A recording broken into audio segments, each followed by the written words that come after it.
I'm going to share my story. And in that story, I'm going to tell you some of the things that came up, some of the things that I learned, other practical lessons, spiritual lessons, breakthroughs that we had, patterns that I saw, things that will help you to navigate through, whether it's someone that you love or someone in your community that you see is struggling with this.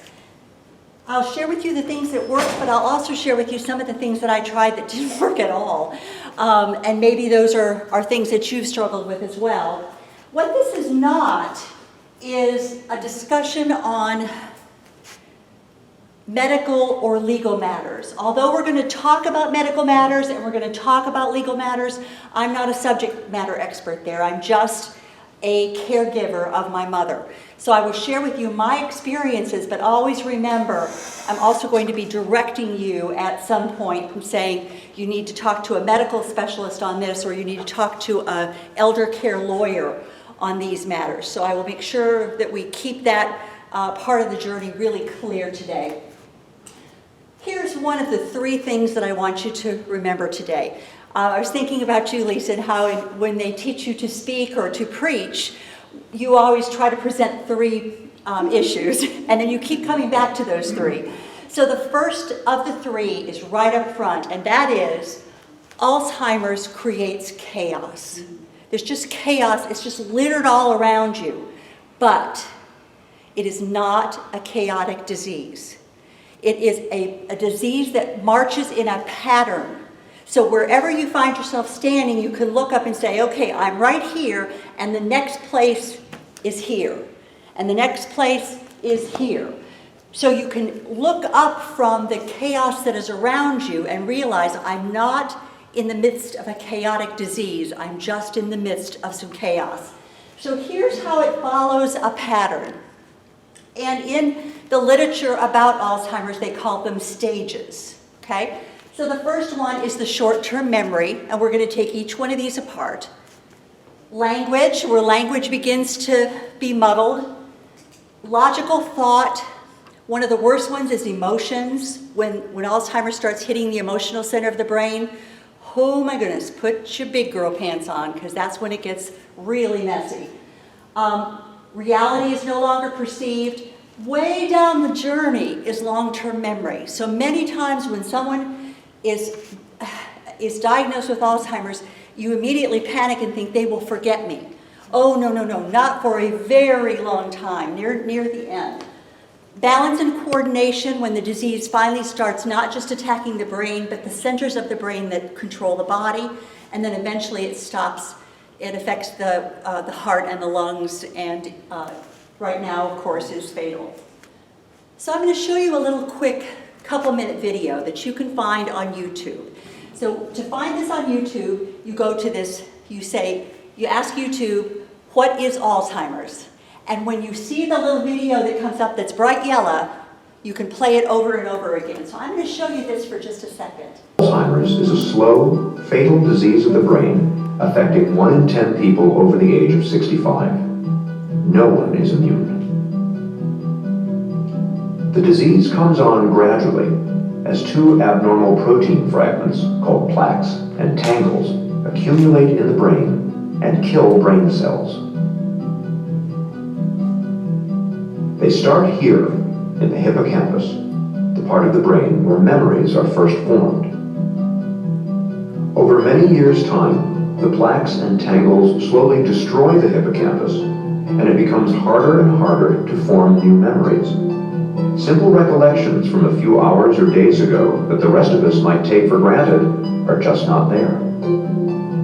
After that, more plaques and tangles spread into different regions of the brain, killing cells and compromising function wherever they go. This spreading around is what causes the different stages of Alzheimer's. From the hippocampus, the disease spreads here to the region of the brain where language is processed. When that happens, it gets tougher and tougher to find the right word. Next, the disease creeps toward the front of the brain, where logical thought takes place. Very gradually, a person begins to lose the ability to solve problems, grasp concepts, and make plans.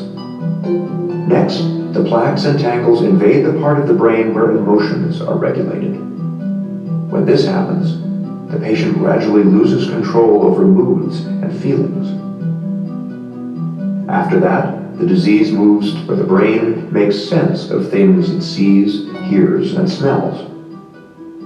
In this stage, Alzheimer's wreaks havoc on a person's senses and can spark hallucinations.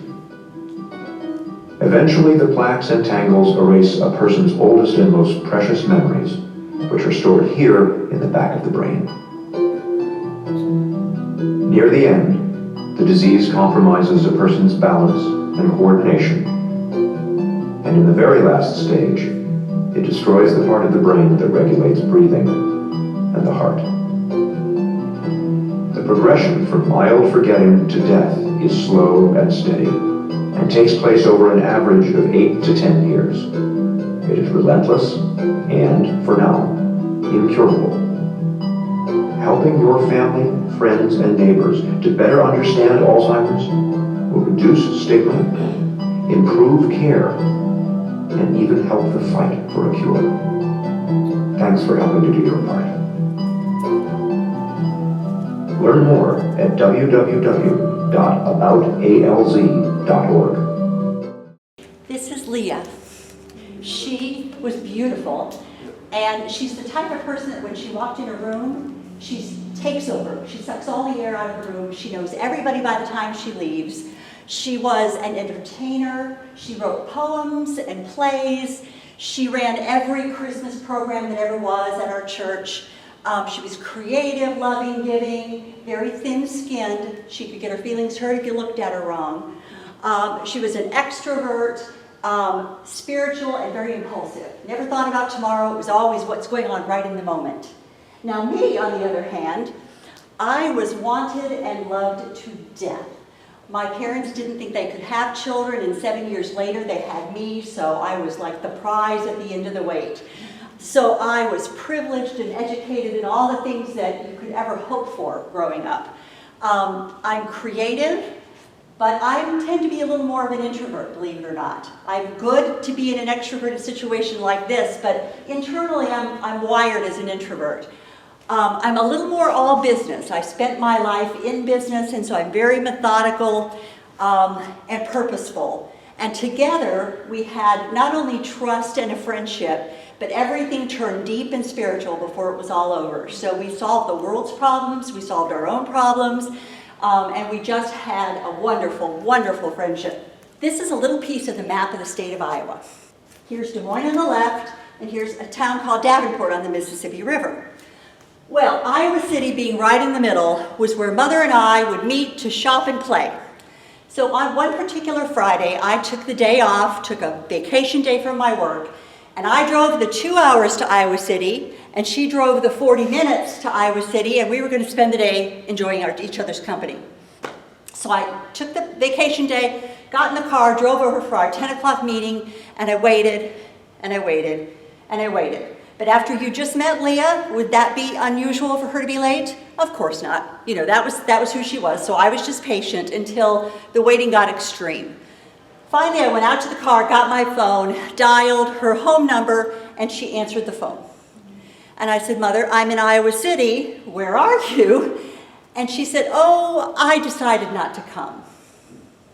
Now, I'm a working girl. I take a vacation day. I get up, I drive 2 hours, and she has already decided not to come but didn't tell me. But I was raised where you never sassed your mama. So I was polite, got off the phone with her, and called my darling husband, Bruce. And I was so angry that I was even crying. I don't know if you've ever been in that place, but it was like just so frustrated. Told him the whole story, and he said the following. He said, Katy, it is a beautiful fall day. You are in a part of the country that you love. I want you to go, and I want you to have a wonderful time. I want you to do all the things you'd planned to do. And he said, when you get home tonight, I'm going to tell you what really happened today. Well, now that'll get you right in the heart when the person that loves you the most says, I have some insight for you about what happened today. And when you get home, we're going to talk about it. So when I got home, he sat me down and he started telling me the things that he had observed. And he said, there's something wrong with your mom. And he shared the different episodes. He said, I don't know what it is, but there's something that's not right. So then, of course, my radar's up now. And I told you, I'm a businesswoman, and I knew enough about business to know that I needed some legal help. If there really was something wrong with her memory, if there was something wrong with her reasoning skills, I didn't have the documentation I was going to need to go the journey. So what you have in front of you here is your documentation checklist. And you'll notice there's a little asterisk and a little footnote. See, am I all business or what? My footnote is, I'm not an estate planning attorney, but here's some advice. You'll need one. Durable power of attorney. That is a document that you're probably very familiar with, but it's an operable document while we are living, okay? And the reason it says durable ahead of power of attorney is very important. Durable means, Al, if I can't tell you, go renew my CD, if I don't have the capacity to direct you to do that, if you are my durable power of attorney, you can do it for me anyway. So there's a power of attorney and there's a durable power of attorney. Durable is what you need when you're dealing with Alzheimer's. Secondly, power of attorney for healthcare. With the HIPAA laws that are out there, the doctors, the nurses, even the dentists won't talk to you if you're not the appointed power of attorney. So what would you do if that happened and you weren't the power of attorney? You'd have to go before a judge and get powers from a judge, and then you might actually then be accountable back to the court. So for the simple low price of a simple power of attorney for health care, the doctors will be able to help you direct the medical needs of your loved one. Third, living will. We all need one of those, right? We all want our own wishes to be known as to whether or not we want extraordinary care in the event of resuscitation and things of that sort. And then finally, a will or a trust. Some people put their assets into a trust, but you'll at least need a simple will. Because at death, all the rest of these documents disappear and the will takes over. I also added a fifth document on this list, and that is the prepaid funeral arrangement. When you're dealing with Alzheimer's, and if you may have to use Medicaid to pay for it, because again, Alzheimer's in my case was a 15-year journey, and my mother and her husband were not wealthy people. They had a very modest middle-class life. And we were in for a very long journey at $6,000 a month near the end for her care.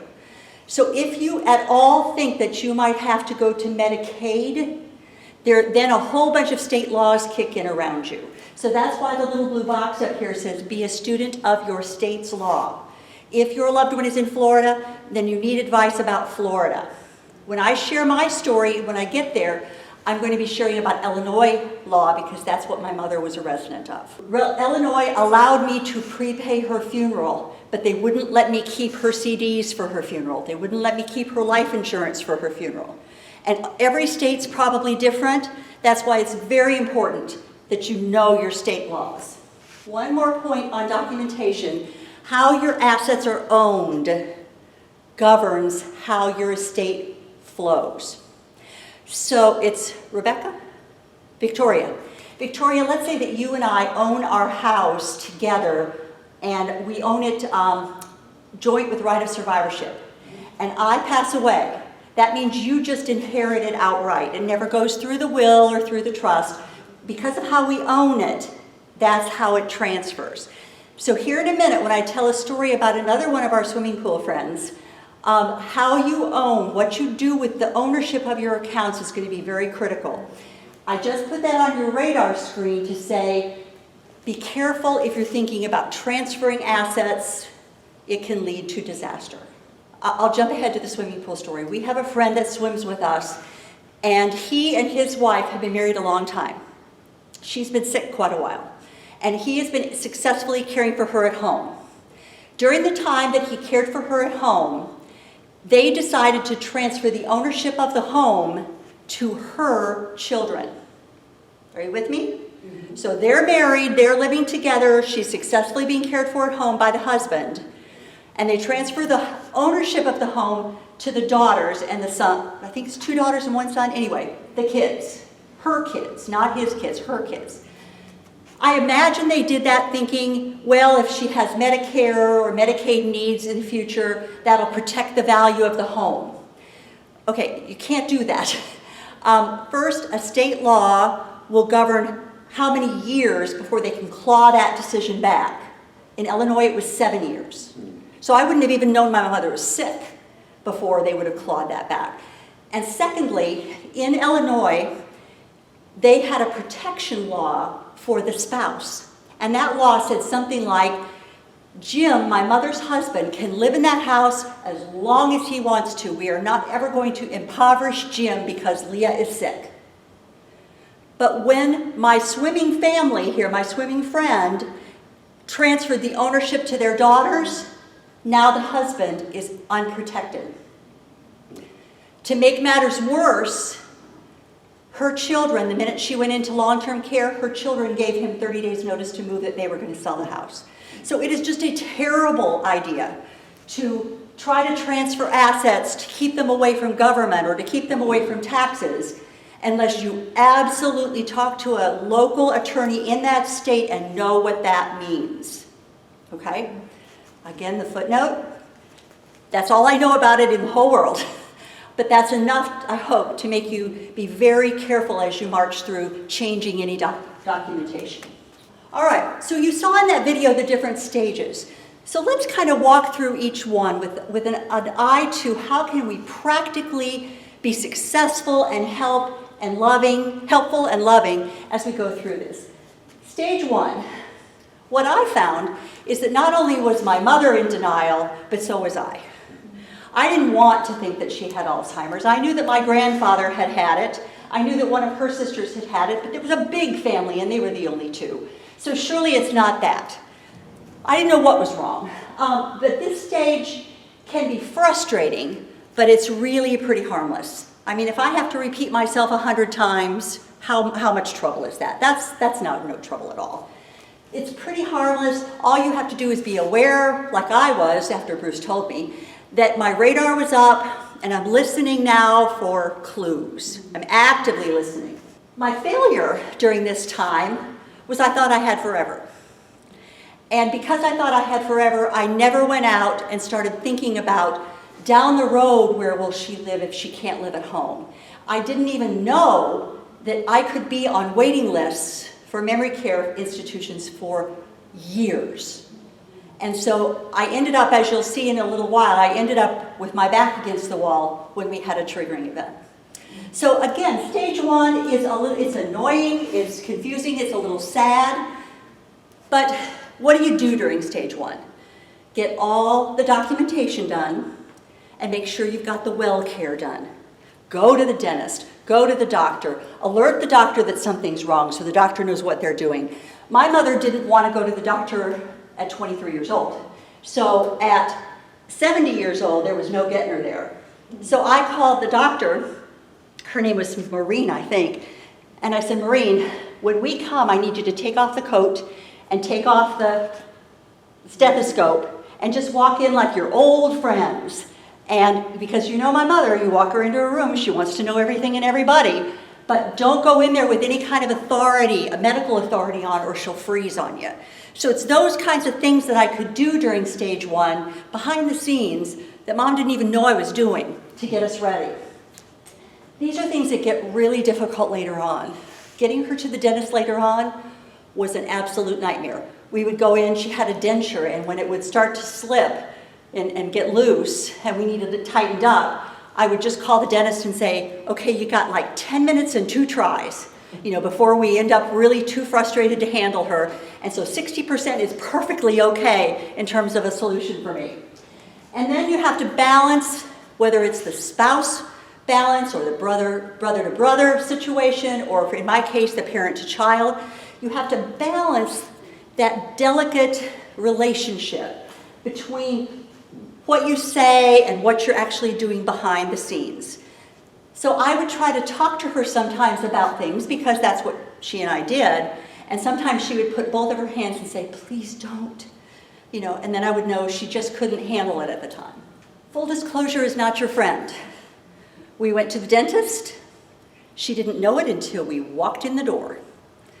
And then it was, okay, in 8 minutes we are going to Hobby Lobby, and then she would be happy. But it's like, we didn't talk about Tuesday I'm coming to get you for the dentist, because full disclosure was not my friend. I was respectful, but I was always planning. What am I going to need next? How am I going to get out ahead of this? And I finished all of my estate planning documents. I got every one of those checklist things done. So it can be a very fruitful time. Stage 2 starts to get a little more challenging because the language starts to disappear. In my case, it was the nouns that disappeared first, not the verbs. The nouns were gone. She would look at that portfolio and she would say, the thing. She couldn't find notebook. She couldn't find the word. Or she would be talking about her denture and she wanted to say her teeth and she couldn't come up with the word, and she said, my chompers. And then I would answer back using her word. I said, well, you know what? We can fix chompers. Chompers are easy to fix.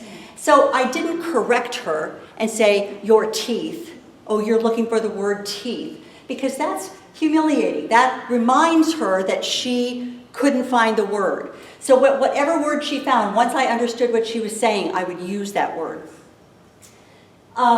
She would spell things to calm herself. So the spelling center and the language center must be in different places in your brain. So I'd be driving down the road with her on the way to the dentist or wherever we were going, and she'd look up at the street sign for Hunt Road, and she would say H-U-N-T. Well, that was a marvelous opportunity to connect.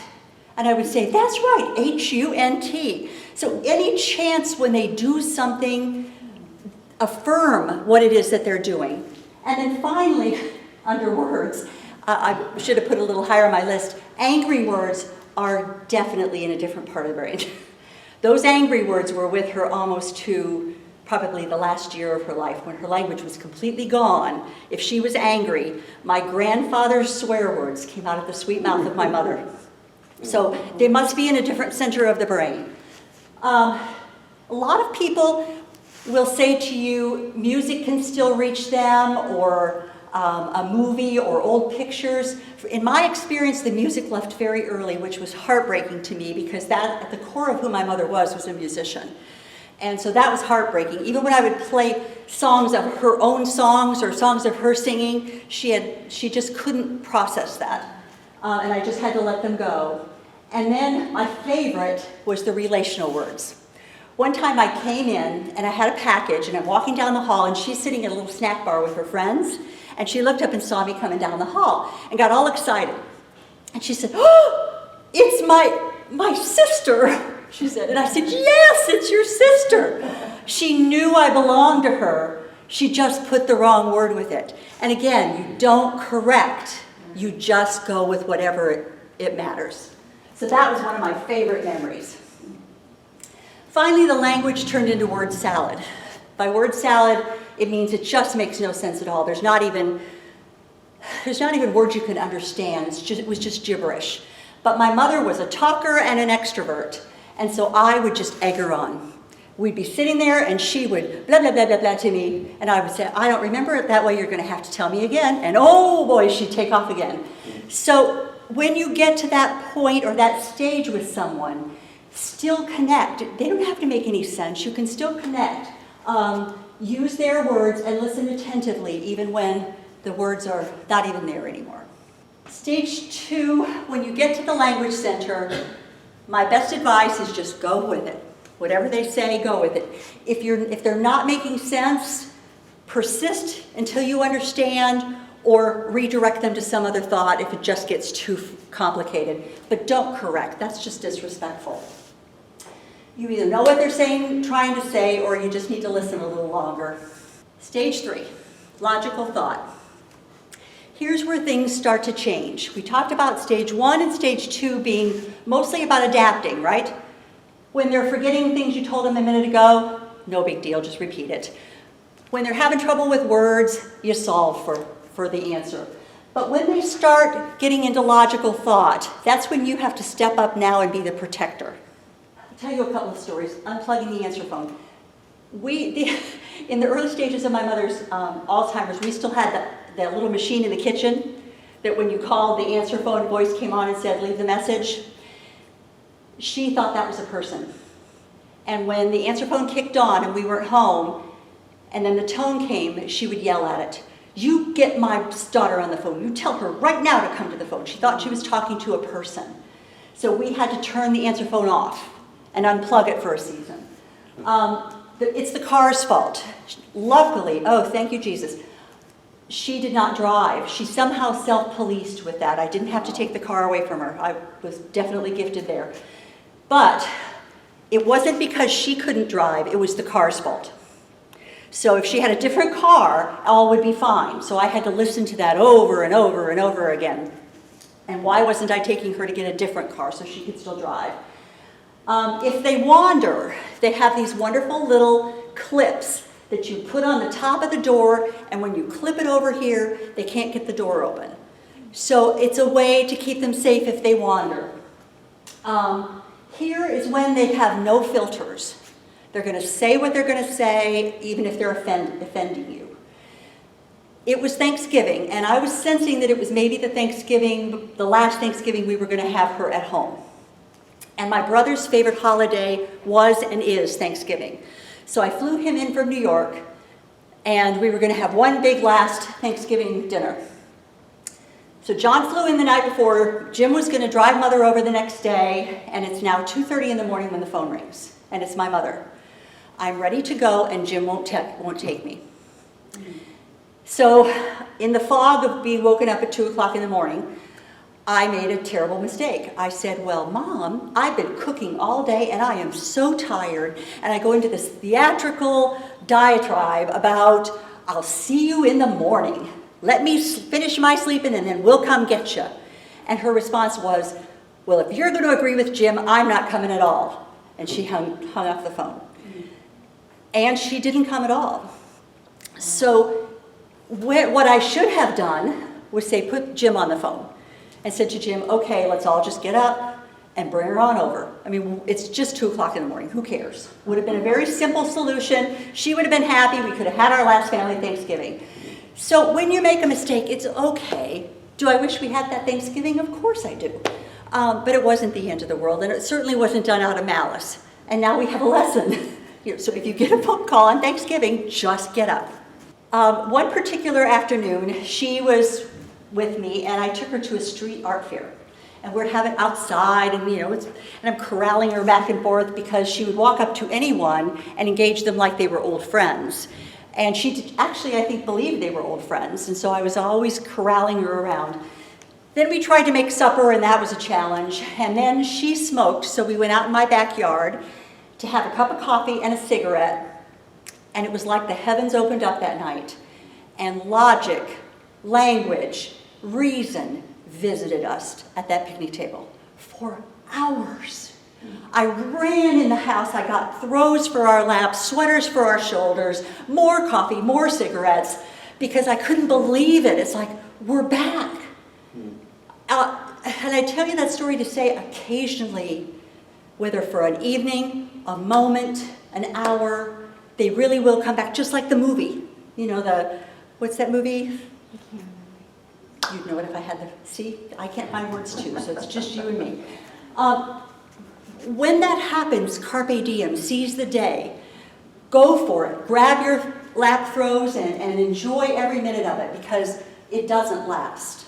Stage 4. Oh, y'all, this is the worst part.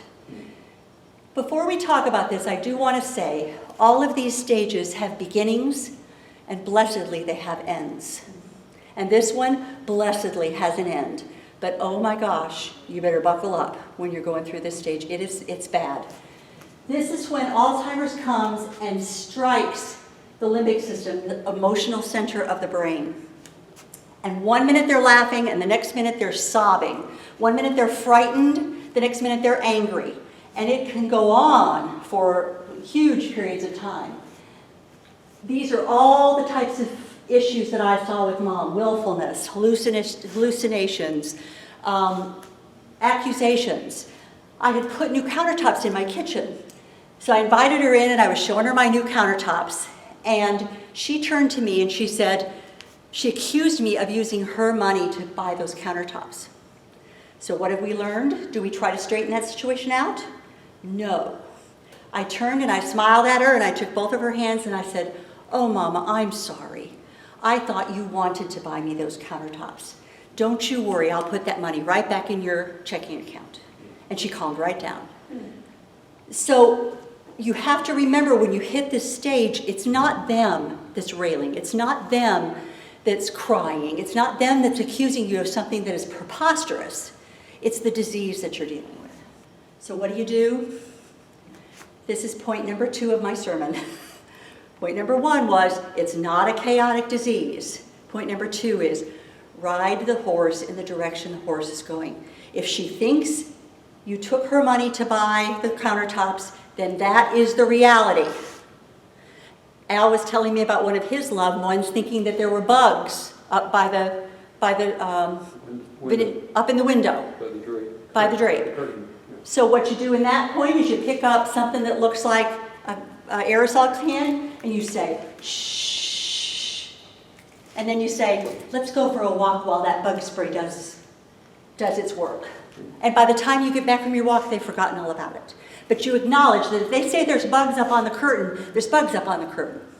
Here's a really good lesson. Deceive and distract. Doesn't that sound Christian? Deceive and distract, okay? Here's the lesson. My friend Bruce Kawahara, his mother had Alzheimer's probably 2 years ahead of mine. And he was a wealth of information, I would always call. He was on speed dial. Bruce, what do I do next? He went to pick up his mother for lunch. And while he was picking her up for lunch, she pointed to a nurse where she lived. And she told him, that nurse is trying to kill me. Well, what do? You ride the horse in the direction that it's going in. So Bruce turned to her and in his most theatrical voice said, "Oh, that's terrible. I'm not going to stand for that." And he said, "As soon as we get back from lunch, I'm going to call the police." And she calmed right down and he whisked her off for lunch and that was the end of it. So you start with affirming whatever they're saying, which is not really true. That nurse wasn't trying to kill his mother. And then you distract and whoosh him off. So deceive and distract, that was the answer to so many problems with Alzheimer's. My mother saw people in the mirror during this stage. And she was afraid of the people in the mirror. And she would tell me she was afraid of them. Or she had a man on the phone that called her on the phone every night. And I had unplugged that phone months prior to that, the one that was right by her chair.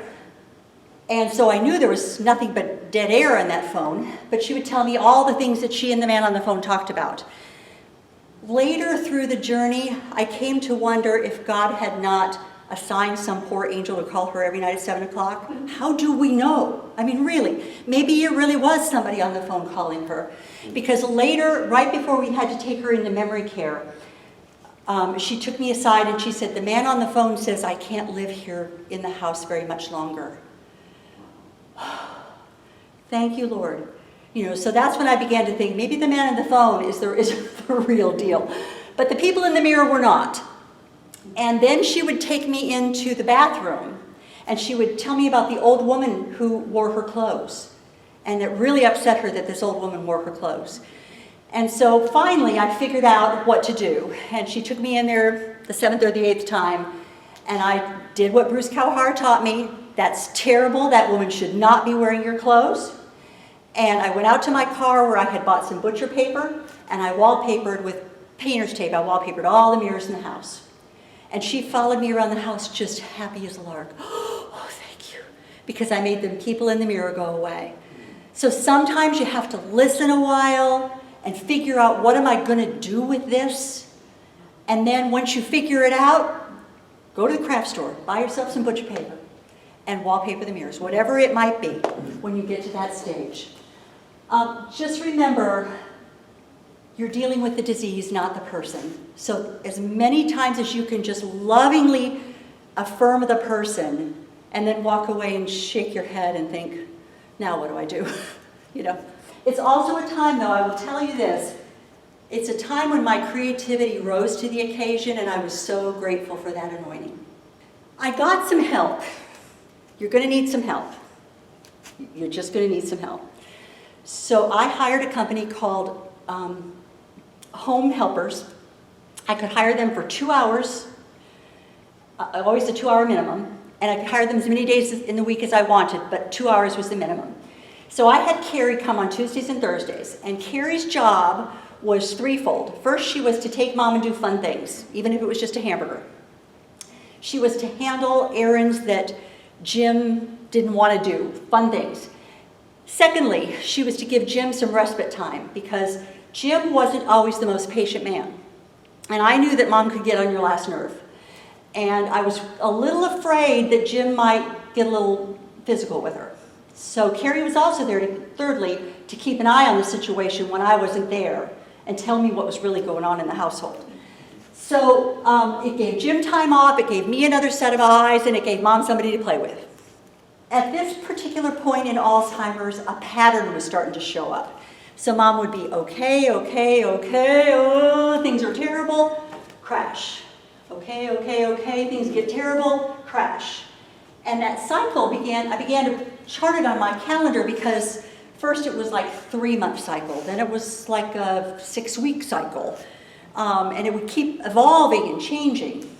But then I could kind of prepare for what was going to happen to us. So in this particular case, the reason the Christmas tree is up there is it's like September. And Carrie called me. She said, I'm here with your mom, and I've tried all your tricks that you taught me, Katy, and nothing is working today. Nothing is working. So I sat there a minute and I said, okay, Carrie, go outside to the garage. There's a little shelf above Jim's car and the Christmas tree is on there. Go get the Christmas tree. She said, Katy, it's September. I said, go get the Christmas tree. Bring it in the house and start setting it up and ignore her. Because my mother loved to party. So I thought, let's create a party and let's ignore her and see if she won't be attracted to the party.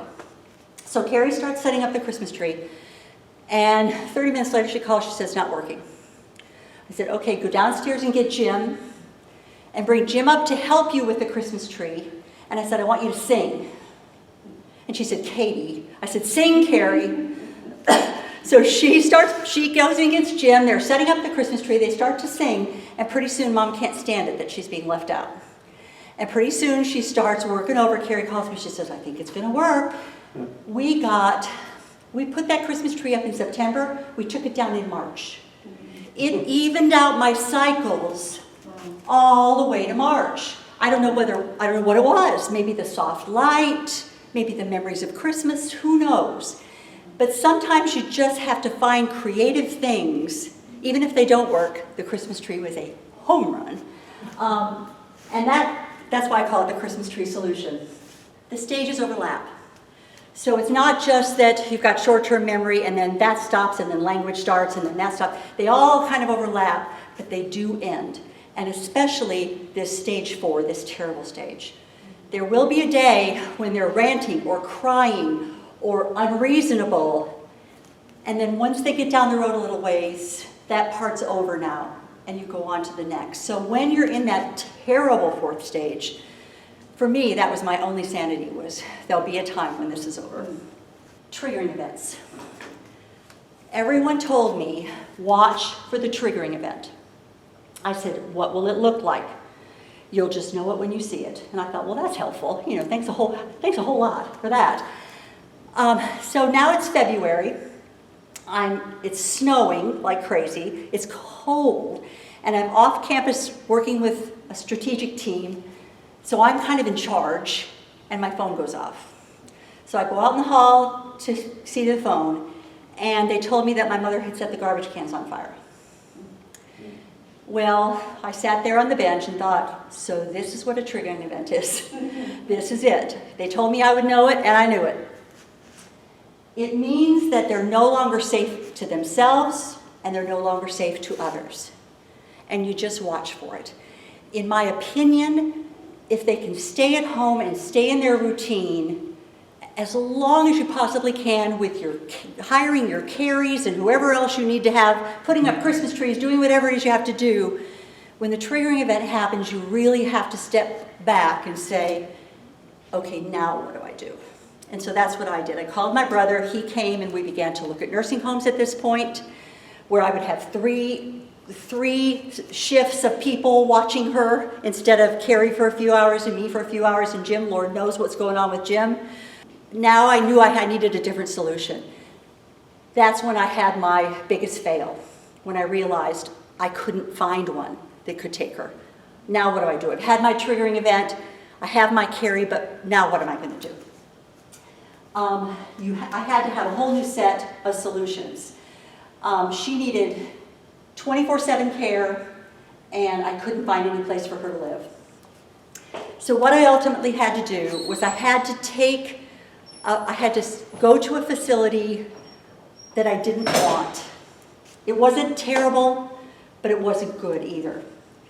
So my advice to you is, if I had it to do over again, I would have done that years prior. And then if she would have raised to the top of the list, I would have let her go all the way to the bottom and climb back up again. But at least I would have been on a list and I would have had a relationship. My mother had to live 15 months in one facility before I could get her moved to another, to the one that I wanted. When you're looking at a place for them to live, if that's what it comes to in your situations, I want you to be thoughtful about it, but I also want you to be heartful about it. My husband knows that the only man I would ever leave him for is James Taylor, the singer. And if James Taylor ever comes to the door, I would just have to go. I just would have to leave. But James Taylor sings a song where he says, he said, build it behind your eyes and carry it in your heart. Meaning, think about it for a long time, build it in your mind, but carry it for a while in your heart too. What happened as I was looking for my mother's care center is I had my little clipboard. You know, I'm a business girl. So I had my number of people, number of nurses per patient ratio, and all the little check marks of where I wanted her to live, until I walked into a place called Hope Creek.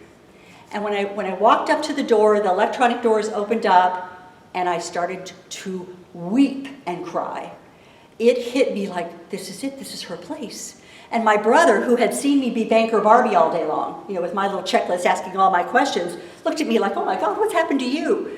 But I knew in my heart, this is where she's supposed to live. Then as we made our tour of this place, and I found out that in the Alzheimer's unit, they had a house cat.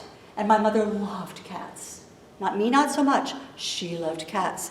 They had a cat in that, on that floor. Then I was just inconsolably crying. This is where she has to live. Oh my God, they're 18 months out. You know, what are we going to do? And so every other week I would call Hope Creek. Where am I on the list now? Where am I on the list now? Until one blessed day, again in the middle of a board meeting, my phone went off and the text said, we have a room for your mother if you can get her here tomorrow. And I mean, I was out of that room with my purse and on the road, and it's like, here we go. So my advice again is get out ahead of that. When she lived with them, I was also careful though to understand she lives with them now, not with me. So whatever their particular routines are, we need to get comfortable with it. I visited all the time, and I didn't always tell them I was coming. I went to all 3 shifts to see her, because even though they were in charge and she was living with them, she was my responsibility. I didn't always announce my visits. And I always would waltz her into the little private bathroom and check her over and look at all of her skin and, you know, make sure she wasn't bruised or anything that they hadn't told me about. Because again, she was my responsibility. Practical items if you face this. Be very, very, very, very, very good to the nurses. It's not about the doctors anymore. It's about the nurses. I sent gifts to the nurses when nobody else did. Everybody sends gift baskets at Thanksgiving and Christmas. I sent them on St. Patrick's Day to remind them that she was Irish and she loved being Irish. When everyone else sent food at Christmas, I sent these big boxes full of knitted gloves and mittens and little Bible tags on them that said the importance of the work of your hands. And then they got to rummage through them and find the nurses and find a pair that they wanted. And then they would wear those gloves all winter long. Be very, very good to the nurses. They take care of them to the degree that they have a relationship with you. Secondly, be responsive to the nurses. When the nurses would call me and say, "We've lost your mother's shoe," immediately get another pair of shoes over there. You're just, whatever they need. There was a stage where they wanted this one-piece outfit that zipped up the back so Mom couldn't reach the zipper. And they were like $90 a piece. They were really expensive. And my response was, "How many do you want?" You know, it's like, whatever you need, because you're taking care of her, I'm not. Some things don't matter. My mother wouldn't eat her food. I said, "I don't care as long as her weight holds. Let's feed her chocolate for breakfast, lunch, and dinner if chocolate is what she'll eat. Just so her weight holds, that's all that's important. We don't care that it didn't come from meat and vegetables." My favorite story about the nursing home, and usually when I tell it, it's everybody's favorite, is my mother had what's called a sundown symptom, where she would sleep in the day and roam in the night. So when everybody else in the whole nursing home is sound asleep, Leah's up, ready for the day. So she'd come out of her room in her clothes, and she'd walk next door to Victoria's room. Victoria's sound asleep, she'd open up Victoria's closet, put on Victoria's clothes, leave her clothes there, and go to the next room. And she'd walk into Al's room and put on Al's clothes, and then walk to the next room and put on Cooksy's clothes. And she shopped all night long. The only thing that it cost me was the shoes were always getting lost. So I just went and bought 10 pairs of the same kind of shoes, put them in the trunk, and they'd say, now we can't find the left one. That's all right, left one's on its way. You know, we would send her another pair of shoes. She was having a lovely time. She wasn't hurting anybody or anything. She didn't have to be directed. It was just marvelous. And the nurses thought it was charming. But when things change. You have to change with it. The first nursing home that my mother lived in was going swimmingly, even though it wasn't my choice. And then they decided that they were going to also open their doors to able-bodied 35 and 45-year-old men who had dementia, and that's when I couldn't do it anymore, because my little tiny feeble 90-year-old mother was living next door to a 45-year-old demented adult with all of his strength who could mow her down in the hallway, and that was when it was time to change. So you do, even though you have a good relationship, everything's going well, you always have to keep your eyes on it. They're going to change medicines on you often, the doctors are. Know that that's just a part of the process. Your goal is always the highest possible result with the least possible side effects, and sometimes it takes time. So just know that that's a part of it. In the final stage, the long-term memories were gone now. The language was gone. The awareness was gone. She was starting to have to sit in a wheelchair all the time because her balance was being affected. It was a highly peaceful time, though. We didn't have those swings of emotion anymore. And I used to tell people that it was just like this picture. She was on a rowboat on a peaceful lake, and the further she would get away in the fog, I couldn't see the edges as close anymore. But it was so peaceful and lovely. So I'm sitting in the sunroom with her one day while she's in wherever this place is. And now she's not jabbering so much at me. We're just sitting together, enjoying each other's company. And all of a sudden, remember the night I had where she was alert all night long? All of a sudden, in this stage, my mother came to the surface, and she looked right at me and she said, "Oh, well, hi, baby." And I just, "Hi, Mama." And then she was gone again. So I tell you that story to say, just be aware you don't want to miss that moment.